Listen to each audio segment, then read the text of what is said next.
ये जो वीडियो है ये आप सभी के लिए और आपके जानकारी के लिए है जो भाई अशोक लैंड के मल्टीएक्सल बस के बारे में जानना चाहते थे।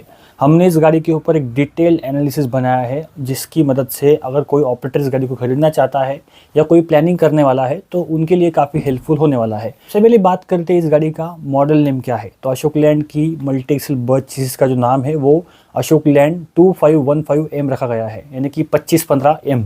और ये जो है इसका जो नाम है टेक्निकल वो गरुड़ा रखा गया है। केजीएफ वाला गरुड़ा नहीं है, ये बस चेसिस का गरुड़ा है, क्योंकि इंडिया की पहली फ्रंट इंजन मल्टीएक्सल बस चेसिस अशोक लैंड ने लॉन्च कर दी, वो भी 15 मीटर में। इससे पहले AMW और मैन कंपनी ने शुरुआत की थी, बट वो बहुत पुरानी बात है। उसके बाद किसी ने इस सेगमेंट में घुसने की हिम्मत नहीं की थी, बट अशोक लैंड ने ये करके दिखाया और ऑफिशियली जो है लॉन्च कर दिया। क्या ये गाड़ी नई गाड़ी है या इसे मॉडिफाइड वर्जन आप कह सकते हैं 13.5 मीटर का? तो जी हाँ, आप इसे 13.5 मीटर वेरिएंट का ही एक मॉडिफाइड वर्जन मान सकते हैं। इसमें जो आपको इंजन मिलने वाला है ये वही 4 सिलेंडर 250 HP का इंजन है। ये इंजन अशोक लैंड के H सीरीज लाइनअप से आता है। खासकर 4 सिलेंडर इंजन है तो इसमें टॉर्क भी काफ़ी अच्छा खासा आपको मिल जाता है, जो है near about 900 newton metre. Gearbox इसमें आपको 6 स्पीड तो मिलेगा ही मिलेगा। इसके साथ साथ अब बात करते हैं सस्पेंशन सेटअप की। तो इस बस में आपको 2 सस्पेंशन ऑप्शन मिलने वाले हैं। जैसे कि आप जानते हैं अभी इंडिया में जो है रियर साइड में एयर सस्पेंशन इंटरसिटी बसेस को कंपलसरी कर दिया है गवर्नमेंट ने, जिसकी वजह से आप चाहे टाटा ले लो, अशोक लैंड लो, भारत बेंज लो या आयशर लो, सभी की जो बड़ी बसेस है जैसे कि 12 मीटर के आगे की, तो उनमें आपको पीछे एयर सस्पेंशन स्टैंडर्ड मिलता है। तो इस बस में भी जो पीछे के 2 एक्सल्स है, जिसमें एक ड्राइव एक्सल है और एक सपोर्टर एक्सल है, तो उसमें आपको एयर सस्पेंशन मिलेगा। बट बेसिक वेरिएंट में फ्रंट एक्सल पर आपको लिफ्टिंग सस्पेंशन मिलने वाला है। और अगर आप इसका टॉप एंड वेरिएंट लेते हैं, जो सबसे कॉस्टली वाला वेरिएंट है, उसमें आपको एयर सस्पेंशन इसमें मिलने वाला है सभी एक्सल्स पर, जिसकी वजह से कंफर्ट लेवल जो है वो वोल्वो जैसा नहीं बट वोल्वो के आसपास मिल सकता है। अब बात करते हैं इस बस के टायर्स के बारे में। देखिए, इंडिया में जो भी 12 मीटर 13.5 मीटर अभी और ये 15 मीटर की जो बसेस है, इसमें एक कॉमन साइज आती है 295/80 R22.5 सेक्शन। अभी ये जो है यानी कि 22.5 इंच के रेडियल टायर आपको इसमें मिल जाते हैं। ये ट्यूबलेस टायर है और काफ़ी अच्छा परफॉर्मेंस निकल के देते हैं। और दोस्तों, टायर्स के अलावा अगर हम बात करें फ्यूल टैंक की, तो इसमें जो है आपको 375 लीटर्स का फ्यूल टैंक दिया गया है। ये जो फ्यूल टैंक है ये पॉलीमर बेस्ड फ्यूल टैंक होने के कारण इसमें रस्टिंग की समस्या नहीं होती है। और साथ ही साथ ये गाड़ी BS6 कंपेलेंट होने के कारण इसमें आपको एडब्ल्यू टैंक भी दिया है, जो कि 48 लीटर्स का है। ये तो हो गई सारी इंजन एंड गियरबॉक्स की बातें। अब इसके लेंथ के बारे में बात करते हैं और इंप्रूवमेंट्स के बारे में बात करते हैं। इस गाड़ी की जो एक्चुअल लेंथ है ये 14.7 मीटर्स की है, बट जब इस पर बॉडी बनेगी तो वो लगभग 15 मीटर के आसपास जाने वाली है। और इस गाड़ी की लंबाई बड़ी है तो GVW भी बड़ा होगा, क्योंकि जो 12 मीटर की बसेस आती थी उसका जो GVW था वो 16,000 किलोग्राम्स था। 13.5 मीटर्स में वो 18.5 टन यानी कि 18,500 किलोग्राम कर दिया। अब ये जो गाड़ी आई है ये 22,500 किलोग्राम यानी कि 22.5 टन में ये गाड़ी पास करने वाली है, जिसकी वजह से जो ऑपरेटर खासकर लगेज वगैरह कैरी करते हैं बसेस में, उनके लिए काफ़ी अच्छा होने वाला है।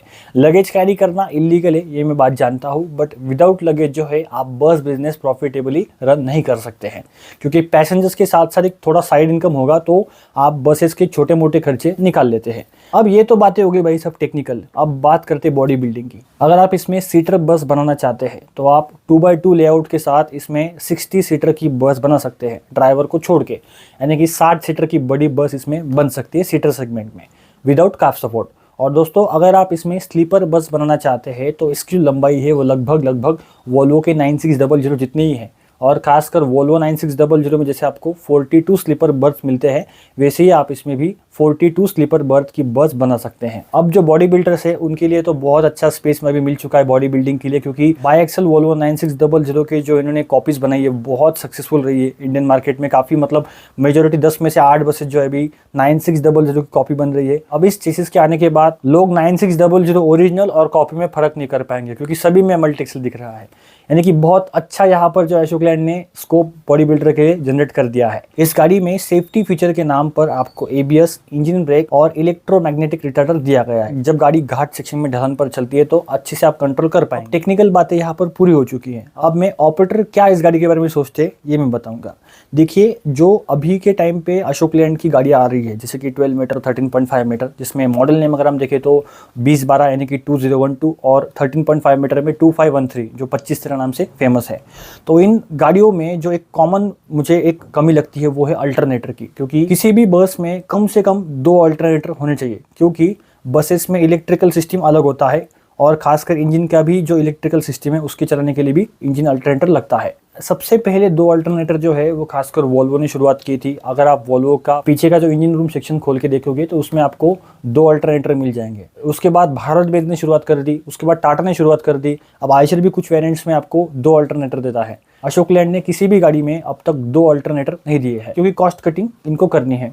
बट इस अल्टरनेटर की कॉस्ट सेव करने के चक्कर में ऑपरेटर इस बात से थोड़ी सी नाराज है, क्योंकि देखिए ऑपरेटर का क्या होता है, अगर आप इतनी बड़ी गाड़ी जो है मतलब 50-55 लाख की चेसिस, उसके ऊपर फिर बॉडी 20-25 लाख की, यानी कि 70-80 लाख की इतनी बड़ी गाड़ी आप रास्ते पर जब उतारते हो तो आपको लाइट्स उसमें अच्छे चाहिए होते हैं, जैसे कि बाहर की लाइटिंग, अंदर की लाइटिंग। आपने बहुत प्रीमियम बस बनानी है तो उसमें आप टीवी वगैरह लगाओगे, तो इन सभी चीज़ों के लिए जो है ना इलेक्ट्रिकल सप्लाई मजबूत चाहिए होगा। और अगर आप देखिए कि अगर गलती से भी आपका अल्टरनेटर फेल होता है, फूक जाता है, कुछ भी होता है, पूरी जो बस का इलेक्ट्रिकल सिस्टम है वो कोलैप्स हो जाएगा और आपकी गाड़ी जगह पे खड़ी हो जाएगी।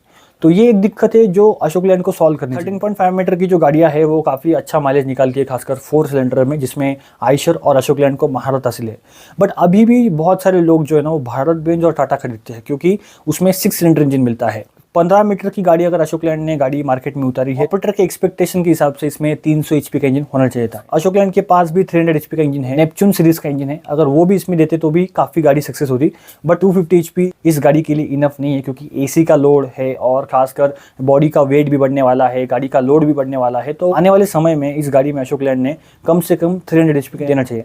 मानता हूँ मैं थोड़ा एवरेज पे फर्क पड़ेगा, बट देखिए जो भी ऑपरेटर खासकर बड़ी बस लेता है तो वो पावर के हिसाब से भी लेता है, क्योंकि 500-600 किलोमीटर के स्लीपर बसेस के एवरेज रन में अगर कहीं पे घाट सेक्शन लगता है या कहीं पे कुछ ज़्यादा चढ़ान वगैरह है तो इस सेक्शन में पावर की बहुत रिक्वायरमेंट होती है।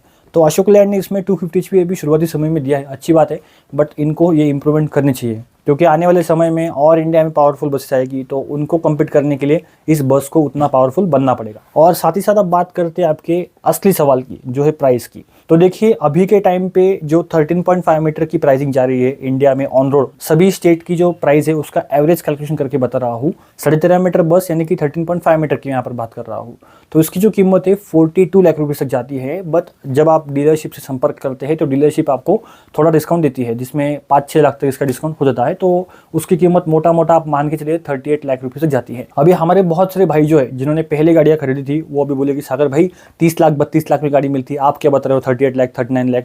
तो देखिए आपकी बात आपके एंड में सही है, ये जो मैं बातें कर रहा हूँ ये मैं एक्चुअल डीलरशिप से कंफर्म करके बता रहा हूँ, क्योंकि ऐसा ना हो आपके 30-32 लाख के चक्कर में किसी दूसरे ऑपरेटर को गलत प्राइसिंग चल जाए। इसलिए हम जो है आपको एक्चुअल ऑन रोड प्राइस बताते हैं विदाउट डिस्काउंटेड, और ये आपके निगोशिएशन स्किल्स के ऊपर डिपेंड करता है कि आप डीलरशिप से कैसे डिस्काउंट ज़्यादा प्राप्त कर सकते हैं। बात करते हैं इस 15 मीटर बस के चीज़ की प्राइसिंग के बारे में। तो अभी तक इसकी एक्चुअल प्राइसिंग आई नहीं है, बट वहाँ के जो एग्जीक्यूटिव अशोक लेलैंड के उनकी तरफ से अगर हम माने तो इसकी जो बेसिक वेरिएंट की कीमत होगी, जिसमें आपको फ्रंट साइड में एयर सस्पेंशन नहीं मिलता है, रिटार्डर नहीं मिलता है, तो इस वेरिएंट की जो कीमत होगी वो नियर अबाउट 48 लाख रुपये से लेकर 50 लाख रुपये तक होगी एक शोरूम में। और अगर हम इसके टॉप एंड वेरिएंट की बात करें, जिसमें आपको फ्रंट में एयर सस्पेंशन, रिटार्डर और बहुत सारे सेफ्टी फीचर्स मिल जाते हैं, उसकी कीमत जो है वो नियर अबाउट 52 लाख रुपये तक जाने वाली है। यानी कि बेस मॉडल आप पकड़ लो 50 लाख और टॉप एंड वेरिएंट 2.5 लाख का उसमें डिफरेंस रहेगा, यानी कि 52-52.5 लाख तक उसकी एक शोरूम कीमत होगी। अब ये तो सिर्फ एक शोरूम कीमत है, ऑन रोड कीमत जो है आप जानते हैं, इसमें 10% रोड टैक्स ऐड कर लो, जीएसटी ऐड कर लो, फास्टैग चार्जेस, इंश्योरेंस, ये बाकी चार्जेस को अगर आप कैलकुलेट करोगे तो नियर अबाउट प्राइसिंग जो है 65 लाख रुपये से लेकर 70 लाख रुपये तक इस चेसिस की ऑन रोड कीमत जाने वाली है। अभी शुरुआती समय में प्रोडक्ट नया है, अशोक लेलैंड को इसे बेचना है तो अशोक लेलैंड इसमें जरूर अच्छा डिस्काउंट ऑफर करेगी। जनरल प्राइसिंग की बात करें तो 65 लाख यानी कि 65 लाख रुपए तक इसकी जो प्राइसिंग है वो जाने वाली है। और खासकर बॉडी बिल्डिंग कॉस्ट अगर हम बात करें तो बॉडी बिल्डिंग कॉस्ट भी इसमें थोड़ी ज़्यादा लगेगी, क्योंकि इसमें एडिशनल 6 स्लीपर बर्थ ऐड होने वाले हैं, थोड़ा सेक्शन बढ़ेगा, तो मोटा मोटा मान के चल लो कि 30 लाख 32 लाख तक इसकी जो है बॉडी बनने वाली है, यानी कि 65 लाख की चेसिस और 30 लाख की बॉडी, यानी कि 95 लाख रुपए से, यानी कि 95 लाख इसकी जो कीमत है रास्ते पर आते आते चली जाएगी। 90 लाख रुपए से लेकर 1 करोड़ की प्राइसिंग में आपको ये गाड़ी मिलने वाली है। अब दोस्तों आपको एक अनऑफिशियल न्यूज बता रहा हूँ मैं, खासकर टाटा मोटर्स की तरफ से। टाटा मोटर्स भी अपने मल्टी एक्सेल बस की टेस्टिंग शुरू कर चुका है और उसकी जो टेस्टिंग है वो नियर बाय कंप्लीशन फेज में ही है और हमें जल्द एक और नई मल्टी एक्सेल बस देखने के लिए मिलने वाली है टाटा मोटर्स की तरफ से। दोस्तों ये टाटा मोटर्स की गाड़ी कब आएगी इसका तो कंफर्मेशन नहीं है, बट अशोक लेलैंड की गाड़ी आ चुकी है। यहाँ पर स्क्रीन पर आप देख सकते हैं, मैंने इस बस का टाइम टेबल दिया है। आप इन शहरों के आसपास रह रहे हैं तो आप इस बस को एक्चुअल लाइफ में भी देख सकते हैं। ये गाड़ी किसके लिए सही रहेगी मैं आपको बताता हूँ। देखिए, जिनके पास पहले से 10-12 गाड़ियाँ हैं, जो पहले से फ्लीट ओनर से अशोक लेलैंड की गाड़ियाँ यूज़ कर रहे हैं, उनके लिए गाड़ी सही रहेगी।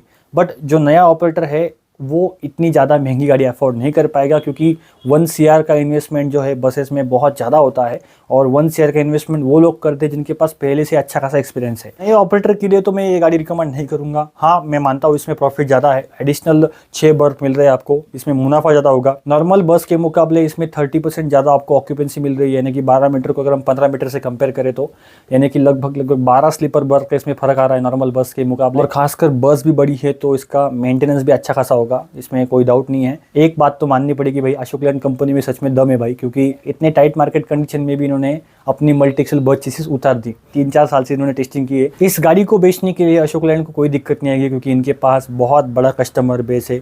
कुछ ऑपरेटर के पास 100, 200, 500 गाड़ियाँ है अशोक लेलैंड की, वो तो इसे झट से खरीद लेंगे, क्योंकि कंपनी भी जो है ना ये ऐसी गाड़ियों को ट्रायल के लिए बड़े ऑपरेटर्स के पास भेजती है। तो दोस्तों ये था अशोक लेलैंड की गरुड़ा 2515M बस चेसिस के ऊपर एक डिटेल एनालिसिस रिपोर्ट। अगर आपको ये वीडियो अच्छा लगा होगा तो वीडियो को लाइक कीजिएगा, चैनल पर नए हो गए तो चैनल को सब्सक्राइब जरूर कीजिएगा। मैं मिलता हूँ किसी और अच्छे वीडियो के साथ, तब तक के लिए जय हिंद, जय भारत।